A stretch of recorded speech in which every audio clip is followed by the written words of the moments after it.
Hey guys, Lord Naren White here, the Holy Ghost of the one true God, back with you with the next video in my series reading The Adventures of Tom Sawyer by Mark Twain. Without further ado, returning to The Adventures of Tom Sawyer as read by Lord Naren White. Auntie, I wish I hadn't done it, but I didn't think. Oh, child, you never think.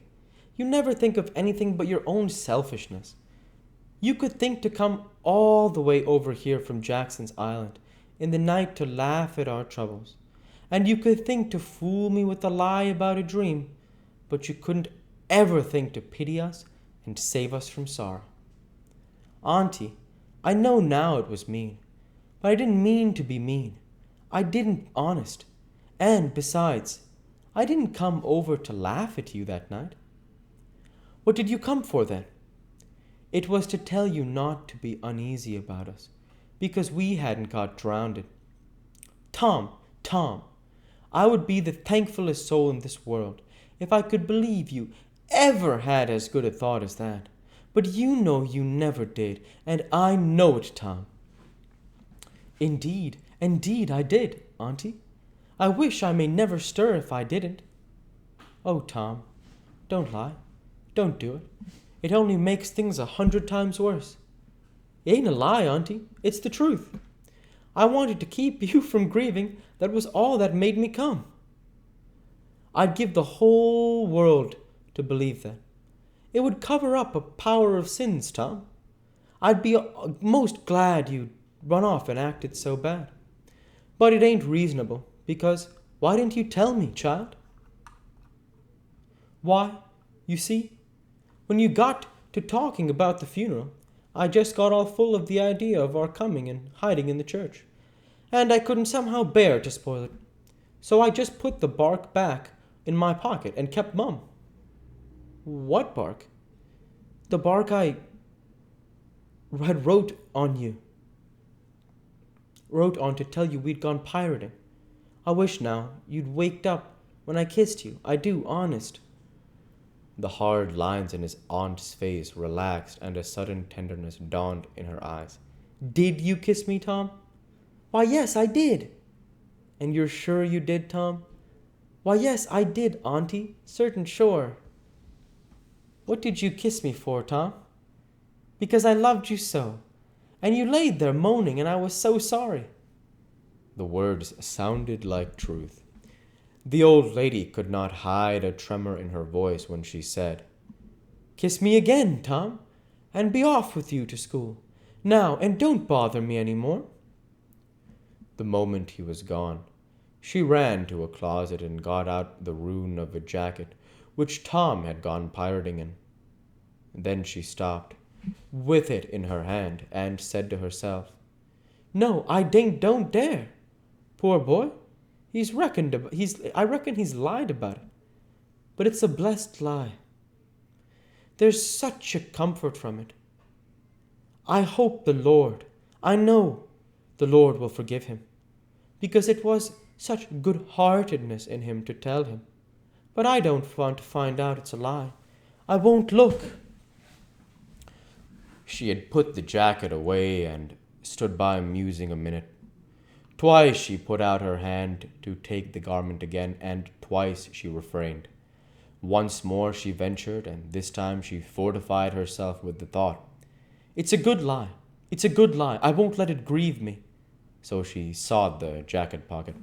A moment later she was reading Tom's piece of bark through flowing tears and saying, I could forgive the boy now if he'd committed 1,000,000 sins. Chapter 20.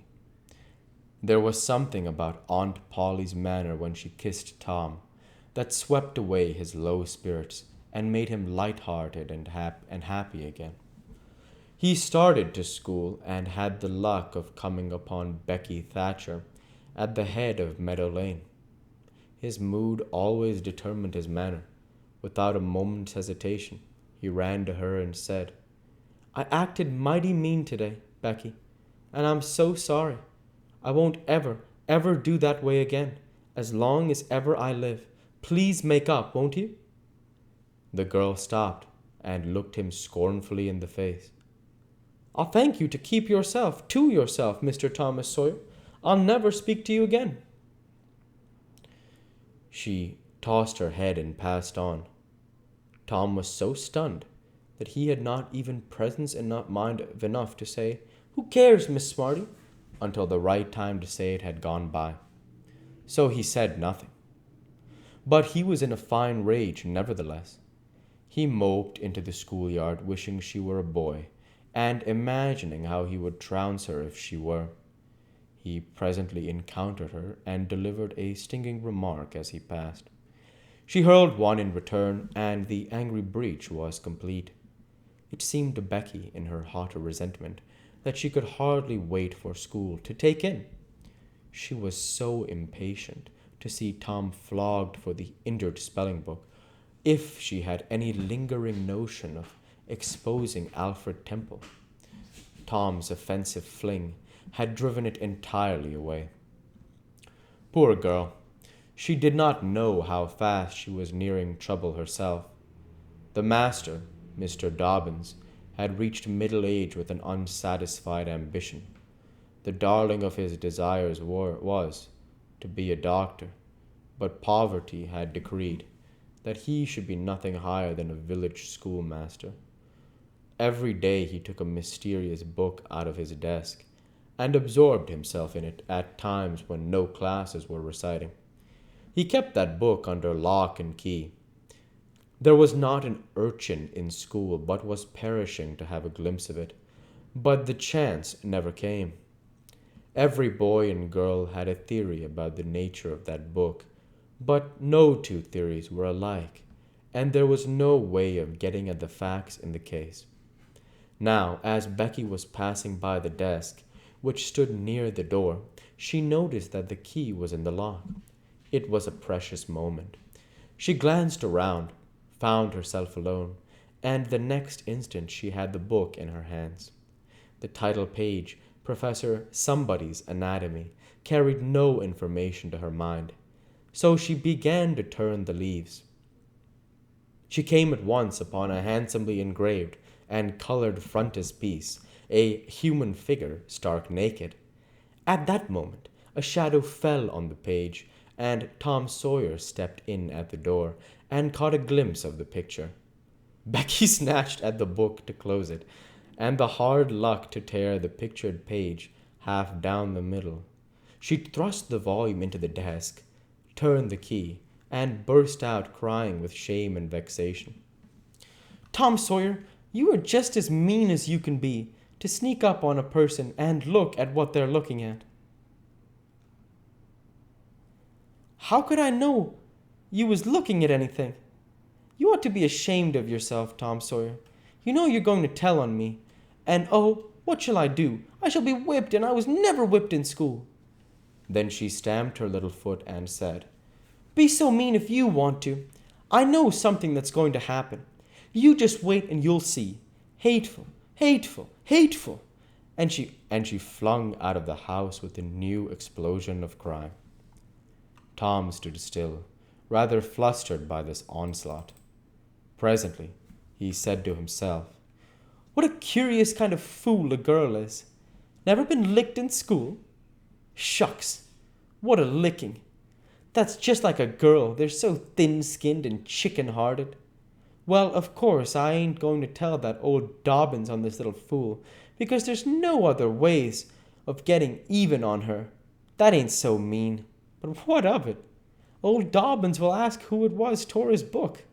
Nobody'll answer. Then he'll do just the way he always does. Ask first one, then the other. And when he comes to the right girl, he'll know it, without any telling. Girls' faces always tell on them. They ain't got any backbone. She'll get licked.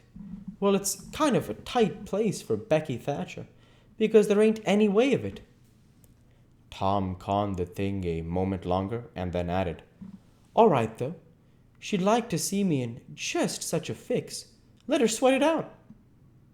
Tom joined the mob of skylarking scholars outside. In a few moments, the master arrived and school took in. Tom did not feel a strong interest in his studies.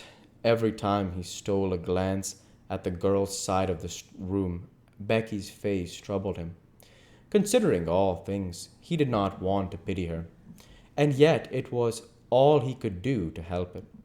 He could get up no exultation that was really worthy the name.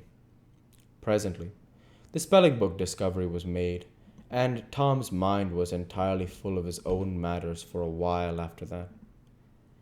Becky roused up from her lethargy of distress and showed good interest in the proceedings. She did not expect that Tom could get out of his trouble by denying that he spilled the ink on the book himself, and she was right. The denial only seemed to make the thing worse for Tom. Becky supposed she would be glad of that, and she tried to believe she was glad of it, but she found that she was not certain. When the worst came to the worst, she had an impulse to get up and tell on Alfred Temple. But she made an effort and forced herself to keep still, because she said to herself, "He'll tell about me tearing the picture, sure. I wouldn't say a word, not to save his life." Tom took his whipping and went back to his seat not at all broken-hearted, for he thought it was possible that he had unknowingly upset the ink on the spelling book himself. In some skylarking bout he had denied it for form's sake, and because it was custom, and had stuck to the denial from principle. We'll go ahead and stop there for this week. As usual, I want to say thank you for watching, and I hope you enjoyed. Please like, comment, and subscribe, as it greatly helps the channel.